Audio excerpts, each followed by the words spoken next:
to the commentary. Back to the commentary booth, of course, our friend from New Jersey in the USA, Mr. Steve Action Jackson. How are you, mate? Welcome back. What's going on, Terry? Yeah, it was nice to take a quick little break. Now we're back here in the booth, and we've got an interesting heat right here. Wow. We've got the world #1 on the men's tour against one of the contenders looking to take that title shot at Jeff Hubbard. So who wants it more? Oh, mate, I'll tell you what, this is what it's all about, folks. This is going to be one of the most exciting heats of 2011 as Jeff Hubbard, if he can scrape past PLC, who's been in incredible form here in Puerto Rico, has a real title shot at this competition. A thumping blow-by-blow duel is coming your way. All right, sounds good. There you can see our riders out in the water. The heat is underway. Both riders looking for that first wave at the moment. It'll be interesting to see how things shake out from here because, I mean, we've got one more heat on deck. We've got Alberto Bruno against Guilherme Tamega, who is also one of those contenders. But Jeff Hubbard with a direct chance to knock out one of those guys right now. You know, narrowing the numbers down, taking step by step closer to that third world title that you know he wants. He's got 3 pipe titles. He's the 7-time U.S. national title holder, and he's looking for world title #3. Well, he's going to be very, very hard to stop out there, that's for sure, mate. Pierre Costes in the yellow, Jeff Hubbard in the red. The conditions changing out there a little at the moment, folks, but adaptation is the name of this game. You have to deal with whatever Mother Nature dishes up and throws your way. Just a little sort of wind just starting to almost back off before it turns onshore possibly later. Hopefully it's just going to hang in there and remain clean right through the DK and women's heats this afternoon. Yeah, we still have a full slate. We will finish up round 4, and then Manny Vargas will be bringing you the drop knee semifinals, and then I will be here doing the commentary for the women's semifinals. So, you know, nonstop all day long. Well, I'll tell you what, it's going to be really interesting, and who's going to draw first blood here? It does appear that the Frenchman will take the first one, Steve. Yeah, the young Frenchman, PLC, up and riding, trimming off the top, and not really going to set up the way he would like, a smaller wave, so he's just going to turn around and go back out. Meanwhile, Jeff Hubbard takes a look at that one and decides to turn around as well. So, I don't know, a little hesitancy on the riders out in the water thus far to get started. Yeah. There you can see Jeff Hubbard in the red jersey again, you know, 35 years old, looking for that third world title. Here you can see the rider profile dropping on your screen. Well, it was a last-minute victory, of course, that he snatched from the hands of Tom Rigby back in February this year when he came in on the last couple of minutes and got a 2-wave combination to take first place. Then it was off to Zicatela in Mexico, of course, where he repeated the performance and finished on on the podium #1. So Jeff, if he can make the final here and win it with Ryan Hardy now out of the mix, could be our 2011 world champion. Time will tell. Yes, for those of you who missed it earlier, Jake Stone eliminating Ryan Hardy from competition earlier in round 4. One major step forward for Jeff Hubbard. Pierre Costes punching through and inverting on that one. A quick wave for PLC, but he manages to drive through the lip and hits it big. And here we have Jeff Hubbard up. Well, have a look at the response from Jeff Hubbard, driving through a big tube, rolling off. And how was that for an exchange? That was a nice barrel ride, and then he combos it with the 2 rolls. That was a nice opening wave for Jeff Hubbard. All right, well, we got a paddle battle on our hands, folks. You just can't quite see Pierre. There he is there. But we're going to check the replay of Jeff Hubbard on this one. Here you can see Jeff dropping in, setting his line, pulls up into the pocket, and it's Barrel City from there on out, Terry. You know, just driving through the barrel. You see the barrel spit a little bit. Jeff sees daylight, comes out. He's going to adjust his line, go up to the top, and hit the roll. And this was a well-timed, well-maneuvered wave. He drove through that barrel, got the roll, and then he's going to continue on after landing that one cleanly. And here you can see the end section setting up. He's going to get that nice closing maneuver in there. And Jeff Hubbard, 9.0 for his efforts on that one from the judges. 9.0 on his first wave. Wow, he's kind of putting Pierre Louis Costas on the spot right off the bat. Well, we saw in the replay there, Steve, you could see Pierre paddling out, so he got a good, long, hard look at that thing, and that wouldn't do your confidence too much good. But anyway, look, Pierre is a little champion. A 6.25 for the average kind of person is a good way to start your heat, but, you know, for Jeff Hubbard, of course, nothing but the best from that guy. A 9.0 for a very deep tube ride.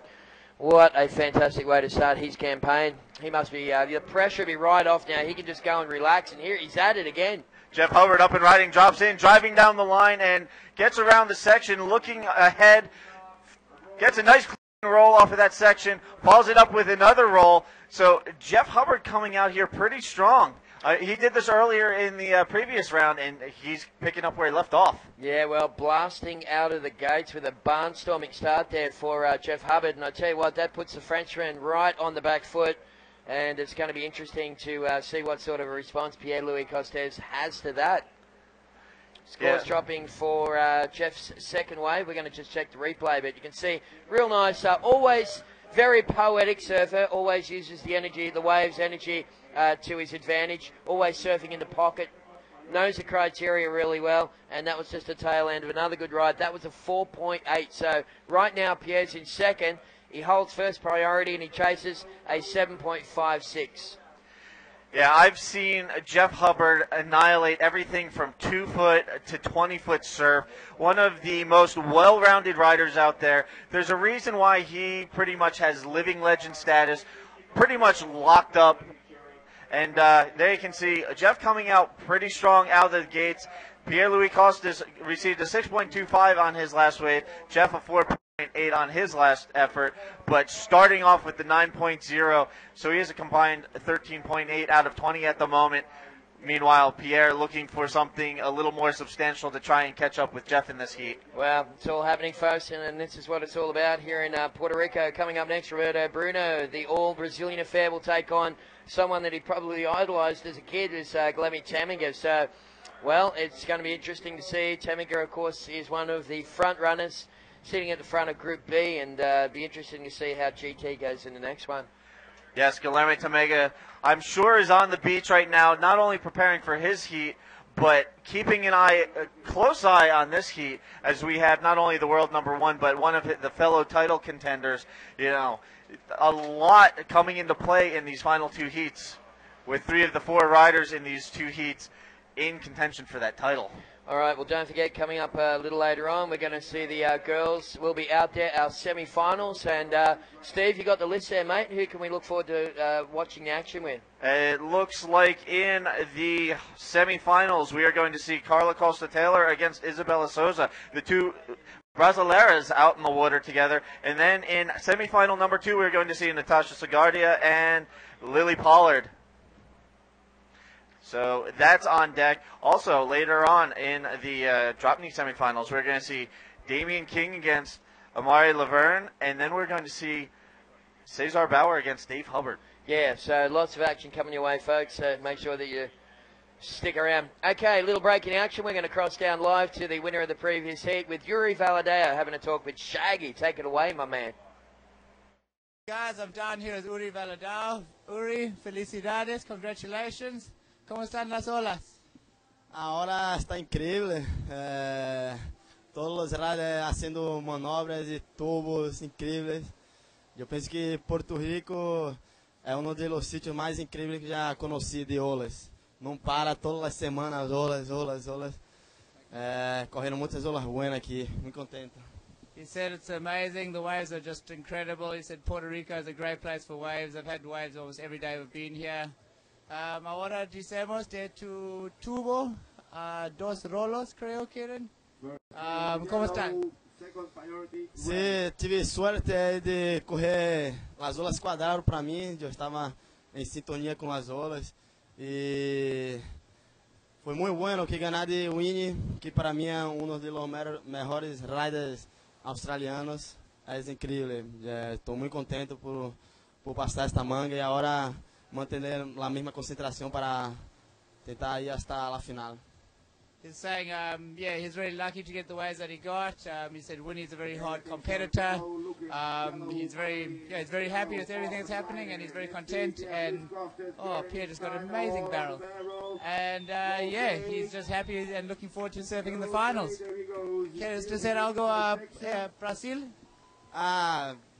Obrigado a todos aí, a toda a galera que tá torcendo, minha família, os amigos, todos os brasileiros aí.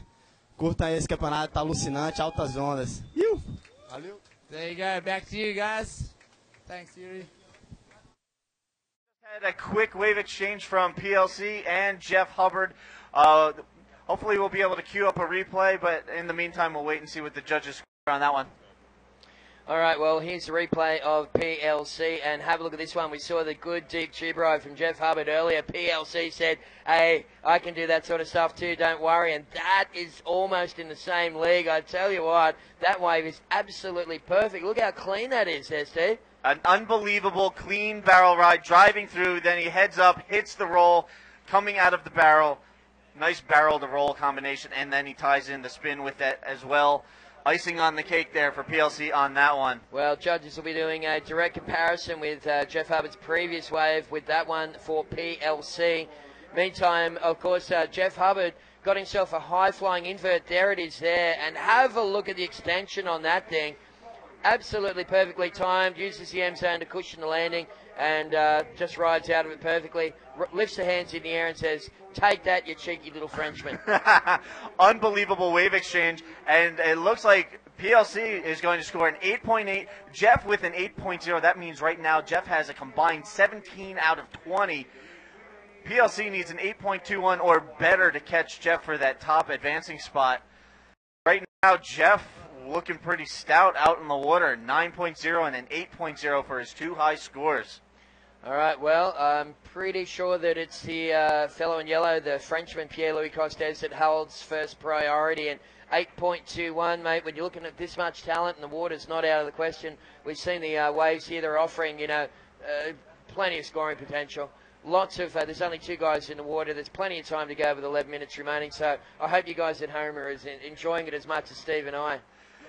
PLC up and riding, drops into this one, driving down the line, sets a nice speed line, goes up to the top, going for the flip, gets it around under the whitewater explosion, and that'll tie up that wave for PLC. A nice flip. Here's the replay. Well, have a look at the criticalness of this maneuver, folks. You can see PLC, he wants to hit the lip in the most critical part. He leaves it very late, up and under, and that's a backflip almost through the lip. And, I mean, that is a very, very technical maneuver. Just the one move, but judges do allow for big scores for that thing, so we'll see what their interpretation of that is shortly. Yes, and for those of you joining us at home, right now we have Jeff Hubbard and Pierre-Louis Costes. Pierre getting a 6.85 on that last wave. We basically have Bodyboarding's version of a heavyweight title fight going on out in the water right now.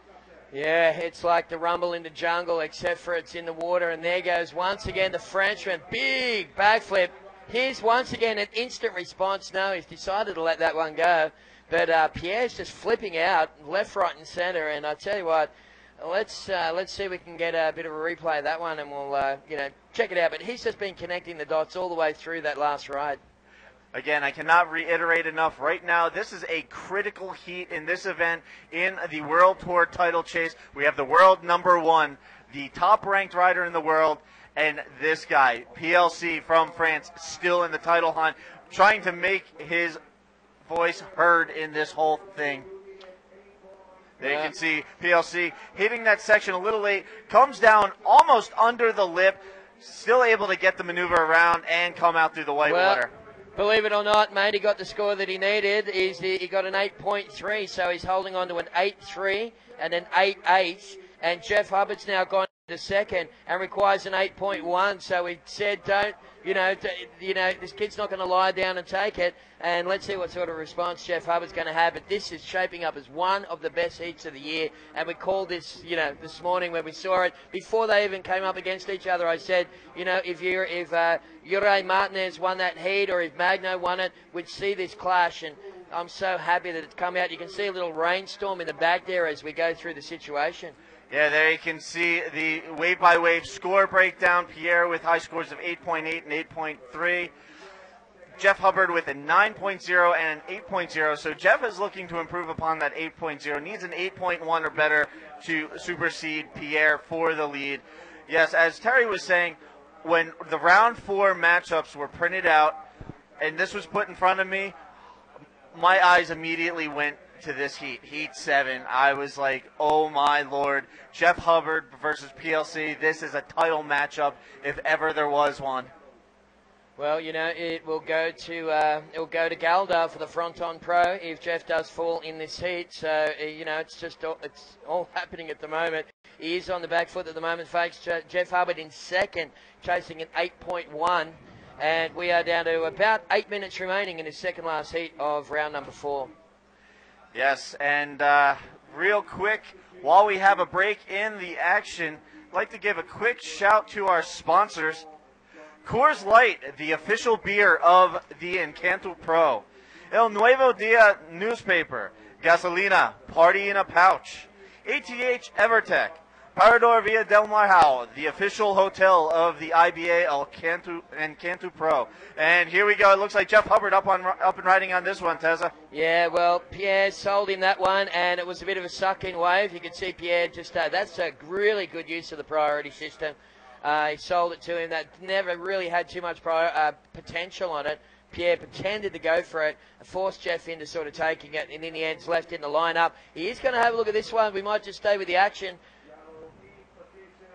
And speaking of action, take it away, man. PLC up and riding, driving down the line, setting up for another barrel section. A little bit ahead of that one, but still driving down the line, going for the air reverse. Lands on top of the roof, comes down, sticks the landing.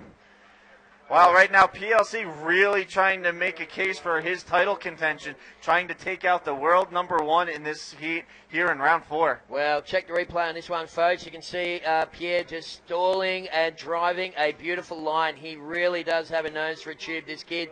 Just a sweet little cover-up, and then he just spies that next section. You can see all eyes there. His X marks the spot, and up and over. Look, he got some height on that thing in the replay. It was actually a bit more radical than we thought, and managed to ride down out of it. Meanwhile, out in the water, up and riding, Jeff and Hubbard's going to duck out of that one. So there, Jeff will paddle back out. It looked like that one might have lined up for him, but Jeff choosing to duck out the back and go look for another one. So there you can see Jeff making his way back out to the lineup. Hey, Tessa, did you happen to grab the other IBA cell phone cover? I have seen it around somewhere, and I will try and dig that back up. But no, I tell you what, it's my phone got stuck in it. In all honesty, I've been trying to wedge it out. Actually, it's not here. That's handy. But it is a beautiful little phone cover. I will be returning it. I just thought I'd be running with it for a day or so. For everybody at home looking for the latest and greatest in IBA international merchandise, we've got hats, we've got T-shirts, we've got iPhone covers. You can even pre-order the 2012 IBA World Tour calendar. Go to IBAWorldTour.com, click on shop. All prices are listed in U.S. dollars. All you have to do is click, put in your information. That stuff gets shipped out, and you will be stoked. Makes great holiday Christmas presents for your favorite bodyboarder. Yeah, absolutely. Some real cool stuff there. And we are looking to expand, of course, all the merchandising for IBA and look for more cool products in the future. Well, that last wave, the deep tube ride and that air reverse, he got a little caught up on the landing. Judges probably penalised him a point or two for that, picking up a 6.8, so it didn't fall in the top 2. It's not a keeper for Pierre-Louis Costes, so the situation remains the same. With 4.5 minutes remaining, Jeff Hubbard in second, looking for an 8.10. And Pierre up and riding on this left, driving down the line, going for the air reverse on this one off the end section, and it looks like he got lost in the soup. They can see him popping up in the foamy white water. He's going to try and paddle back out. For those of you who aren't familiar with wave conditions, when you see that white churned up foamy water on the inside. There's a lot of current and what we refer to as dead water. It's bubbling, it's churning, it's hard to paddle through and kick through. That inside has been interesting this entire event. A lot of current, and even though we have smaller conditions, there's still some current and dead water to deal with for our competitors as they go back out to the lineup. Yeah, 100%. So Pierre got a good run back out, then a little bit of a lull off the back of that set wave. And we're coming down to 3.5 minutes remaining. I'll tell you what Pierre needs to be careful here, action, is that he doesn't froth out and be too much of a grommet. Like, don't leave Jeff Hubbard. Look at the gap between him and Jeff. Like, if I was in Pierre's position, knowing what I know, I would be sitting on that guy. I'd be sticking to him like Velcro. Don't give Jeff Hubbard too much room to move, because he's the kind of guy that can conjure up scores out of nothing. Yeah, we've seen this time and time again from Jeff. We've been alluding to it all year long, that pipeline, 5 minutes remaining, combo situation. Jeff came back and managed to pull out the win, so you can never count him out. No, not at all. And I tell you what, there is the man on screen with all the weight of the world on his shoulders, and he is having a look at this one. Let's stick with it as Jeff decides to go left. And that one kind of pinched and went weird, so it really split the peak. That's a critical priority error there, because now you can see the guys. These are the other contenders. Have a look at that. You could cut the air with a knife. It's that thick. There's that much tension in the air there. There's Damien King, Ryan Hardy, got Tom Rigby there, Mark McCarthy, and, stacks of other. There's Jake Stone. Priority is with Pierre-Louis Costes, and I tell you what, was that a costly mistake? We'll find out in about 2 minutes' time. Yeah, there you can see everybody with very intently focused eyes, all eyes out on the lineup. And we're talking about the comeback of Jeff Hubbard's at Pipeline. Here we have a video clip of Jeff. 5 minutes remaining. He needed 2 new scores. He comes back with a 9.5 and another 9-point-plus ride to take the young Tom Rigby from Australia and pull out one of the most miraculous comebacks I've ever seen in bodyboarding. Yeah, well, I'll tell you what, Pierre, I mean, I don't know. He just used up priority then, and he's given Jeff a gift. Whoa, there was a nice flip from PLC off of that end section. And Jeff, up and riding, pulls into this one, powers through the barrel ride, throws into a forward spin, sets up for the next section, but he's going to duck out. Wasn't really there for a finishing maneuver. Well, Jeff knows that wasn't an 8.1, and you can see him just realise it at the end. He said, if I'm going to get an 8.1, I need to get a big barrel, and I need to do something crazy on the end just to make sure that he hammers it home with 1 minute remaining. Action. This is just crazy stuff, mate. Take us through the replay. And here's the replay. There you can see Jeff setting his line in the tube and just driving through the barrel. Comes out, immediately throws into a forward spin. And that was going to be all she wrote on this one. He was looking for a section to set up at the end, but kind of crumbling in front of him. Not really much to work with. So, Jeff trying to mount a comeback, but Pierre showing a little bit more experience of years ago, out there, using the priority system, trying to maintain that lead. Well, Pierre, in fact, did get an 8.65 on his last one, and wave scores coming through for Jeff Hubbard will not be enough. In fact, he now needs an 8.45. We're coming down to the wire for this thing, mate. There's 30 seconds remaining, and this could come down to a showdown at Fronton in about 20 seconds' time. Jeff's going to take this little inside one. Look, he does have the ability to conjure up scores, but not on something that small. No way. And you can see Jeff Hubbard, the pressure on that Hawaiian must be intense as we come down the last couple of seconds. And that's it. It looks like we're going to Fronton action. Wow. Yeah. Wow. So it goes to the Canary Islands for the world title to be determined as Jeff Hubbard is eliminated by Pierre-Louis Costes from France. Unbelievable heat. Some exciting riding going on out in the water. And all these guys here you can see on the beach watching everybody who's still in contention for the title. They are all breathing a sigh of relief because they are still in it. Well, I tell you what, Pierre-Louis Costes put everybody on notice. He didn't miss a beat in that one. He just kept the pressure on. He started a bit slow. There's the shot of the Frenchman. And, well, I tell you what, after that, after knocking out Jeff Hubbard, Jeff started with a 9 and backed it up with an 8 and somehow finished second. It's almost like the maths doesn't add up, but in fact it did. It was an 8.8 and an 8.65 from the Frenchman, and you can see the grand total. There's the start of the last heat. The grand total was 17.45 to 17.0. Steve Jackson, I am glad I shared that moment with you. That was unbelievable. Yeah, most people would see a 9.0 and an 8.0 on the board, a 17 out of 20, and be like, that's insurmountable. There you can see PLC and Jeff on the beat.